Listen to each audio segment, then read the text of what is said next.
بسم اللہ الرحمن الرحیم۔ اللہم صلی علی سیدنا محمد وعلی آل سیدنا محمد وبارک وسلم۔ اللہ تبارک و تعالی نے ہم سب کو انسان بنایا، یہ اللہ کا بہت بڑا فضل ہے۔ اور ایک اور نعمت اللہ کی ہم پر جو ہوئی ہے وہ یہ ہے کہ اللہ نے انسان تو بنایا ہی، لیکن ساتھ ہی ساتھ ہم سب کو اسلام کی دولت سے مالا مال فرمایا۔ یہ اللہ کا بہت ہی بڑا فضل اور کرم ہے۔ انسان کو اللہ تبارک و تعالی نے دنیا میں صرف ایک ہی مقصد کے لیے بھیجا ہے، اور وہ مقصد صرف اور صرف اللہ تبارک و تعالی کو راضی کرنا ہے۔ ہم جو زندگی گزار رہے ہیں تو ہم اس میں اپنا جائزہ لیں کہ ہمارا جو مقصد یعنی اللہ کو جو راضی کرنا ہے، تو اس مقصد کے لیے ہم کتنی محنت کر رہے ہیں، کتنی کوشش کر رہے ہیں۔ اگر ہماری محنت اپنے مقصد میں کامیابی حاصل کرنے کے لیے ہو رہی ہے تو ہم کامیاب ہیں، لیکن اپنے مقصد کو حاصل کرنے کے لیے یعنی اللہ کی رضامندی اور خوشنودی کو حاصل کرنے کے لیے اگر ہم کچھ محنت نہیں کر رہے ہیں تو ہم ناکام ہیں۔ تو انسان کے دنیا میں آنے کا مقصد صرف اور صرف اللہ کو راضی کرنا ہے۔ چنانچہ جن لوگوں نے، جن انسانوں نے اس دنیاوی زندگی میں رہتے ہوئے اللہ کو راضی کیا، تو اللہ نے ان پر بڑا اپنا فضل و کرم کیا، اور ان کے ناموں کو آج تک کی تاریخ تک ان کے ناموں کو زندہ رکھا۔ چنانچہ ہم بارہا واقعات سنتے ہیں صحابیات کے، اور اسی طرح جتنی بھی نیک مائیں اور نیک عورتیں جنہوں نے اپنی زندگی پاک، صاف، سچی اور ستھری زندگی گزاری، تو اللہ کا ان پر بڑا ہی انعام اور اکرام ہوا۔ چنانچہ ایسے ہی ایک عورت کے بارے میں واقعہ کتابوں میں لکھا ہے، جو بہت ہی بڑے ولی اللہ کی ماں ہے، جن کا نام سیدہ فاطمہ تھا، کنیت ام الخیر تھی۔ بہت ہی زیادہ نیک اور پارسا خدا رسیدہ خاتون تھی۔ والد کا نام عبداللہ تھا۔ یہ سیدہ فاطمہ یہ آپ صلی اللہ علیہ وسلم کی بیٹی نہیں بلکہ دوسری عورت ہیں۔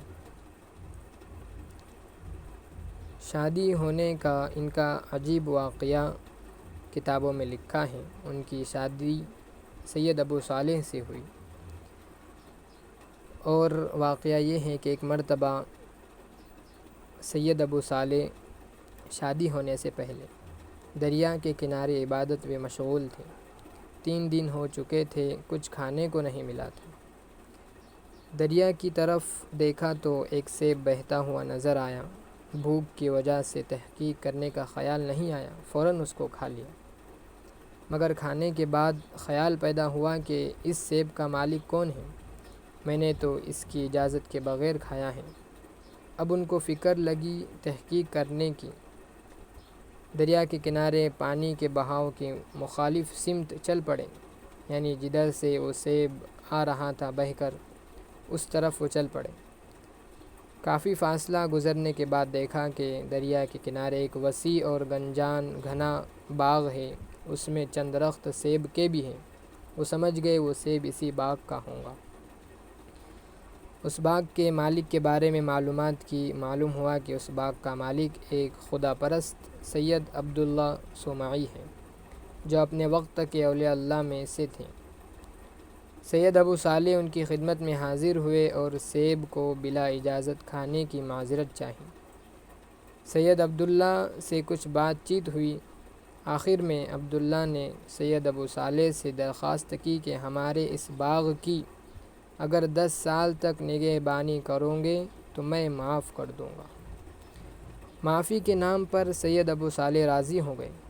10 سال پورے ہونے کے بعد 2 سال مزید کی شرط رکھی، یعنی 10 سال آپ نے خدمت کی، اب اور 2 سال خدمت کر لیجئے تبھی میں آپ کو معاف کر دوں گا۔ اور معافی اس بات کی تھی کہ آپ نے بلا اجازت اس سیب کو کھا لیا تھا۔ اس کے بعد سید عبداللہ سومئی نے درخواست کی کہ ایک خدمت اور کرو، یعنی 12 سال خدمت کی اور پھر ایک اور خدمت کا مطالبہ کیا، وہ یہ کہ ایک میری لڑکی ہے، اس کے اندر کئی عیوب ہیں، وہ پاؤں سے لنگڑی بھی ہے، ہاتھوں سے گنجی بھی ہے، کانوں سے بہری بھی، آنکھوں سے اندھی بھی ہے، اس سے اگر تم شادی کر لو گے تو اب سیب کی پکی معافی تلافی ہو جائیں گی۔ سید ابو صالح رحمۃ اللہ علیہ نے یہ بھی شرط قبول کر لی۔ اب سید ابو صالح اور سیدہ فاطمہ کی شادی ہوئی۔ پہلی رات کو جب سید ابو صالح نے اس لڑکی کو جس کا نام سیدہ فاطمہ تھا دیکھا تو وہ حیران رہ گئے کہ اس کے اندر جو عیب بتائے گئے، یعنی یہ لنگڑی ہے، لولی ہے، اندھی ہے، اس میں سے ایک بھی نہیں تھا۔ وہ ہاتھوں سے بالکل صحیح، پاؤں بھی درست، کان اور آنکھ بھی خوبصورت، بلکہ یہ کہ وہ تو ایک حسین اور خوبصورت لڑکی تھی۔ جب سید ابو صالح نے اس لڑکی کو پہلی رات میں دیکھا اور اس میں ان کے والد کے بتائے ہوئے کسی بھی عیب کو نہیں پایا تو وہ یہ سمجھے کہ ان کے والد سے غلطی ہو گئی، یہ لڑکی کوئی اور ہے۔ فوراً کمرے سے باہر آ گئے اور ان کے والد سید عبداللہ سومئی کی خدمت میں حاضر ہو گئے اور اپنی پریشانی کا حال بیان کیا۔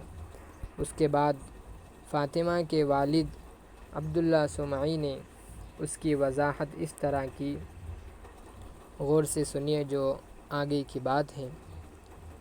تو ان کے والد نے اس بات کی وضاحت اس طرح سے کی کہ جو میں نے کہا کہ وہ پاؤں سے لنگڑی ہے، اس کا مطلب یہ ہے کہ اس نے آج تک گھر سے باہر قدم نہیں نکالا۔ اللہ اکبر! اس کو باہر کی کوئی خبر نہیں، اور ہاتھ سے لولی ہے، اس کا مطلب یہ ہے کہ اس نے آج تک کوئی بھی کام شریعت کے خلاف نہیں کیا، اور وہ بہری ہے، اس کا مطلب یہ ہے کہ آج تک اس نے شریعت کے خلاف کوئی بات نہیں سنی، اور وہ آنکھوں سے اندھی ہے، اس کا مطلب یہ ہے کہ اس نے آج تک کسی غیر محرم پر نظر نہیں ڈالی۔ تو دیکھیے، وہ بھی لوگ تھے، انسان تھے ہماری ہی طرح، لیکن انہیں قدم قدم پر اللہ تبارک و تعالی کا حکم منظور تھا، اللہ کی اطاعت منظور تھی، تو وہ قدم قدم پر ایسے اعمال کرتے تھے جو شریعت نے انہیں بتلائی ہو۔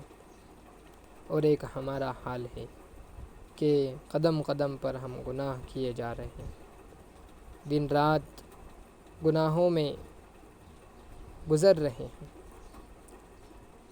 علماء نے لکھا ہے کہ اگر ایسی جگہ جہاں پر ہم اپنے آپ کو گناہ میں ملوث کر رہے ہیں تو اس گناہ کے بعد وہاں پر اسی جگہ توبہ بھی کر لیجیے، اس لیے کہ جس جگہ ہم نے گناہ کیا ہے کل قیامت کے روز وہ جگہ اللہ کے سامنے ہماری خلاف گواہی دیں گی کہ یہ بندہ تھا فلاں وقت میں، فلاں دن میں میرے اوپر اس نے یہ گناہ کا کام کیا تھا۔ تو معافی بھی مانگ لیجئے، اس لیے کہ جب وہ گناہ کی گواہی دیں گی تو آخر میں یہ بھی کہیں گی کہ اللہ اس نے بعد میں مجھ پر ہی توبہ کر لی تھی اور معافی مانگ لی تھی۔ تو عزیز دوستوں، ہمیں اپنے گناہوں پر بہت پشیمان اور شرمندہ ہونے کی ضرورت ہے، اور اپنے گناہوں کی معافی مانگنے کی ضرورت ہے، اس لیے کہ اللہ تبارک و تعالی اپنے بندوں کی توبہ کی راہ دیکھتا ہے کہ میرا بندہ اب توبہ کرے گا، تب توبہ کرے گا، لیکن جب انسان سے گناہ ہوتا ہے اور وہ توبہ نہیں کرتا ہے تو اس کو اسی دنیا میں سزا مل جاتی ہے۔ چنانچہ ایک اور واقعہ نقل کیا ہے کہ ایک حافظ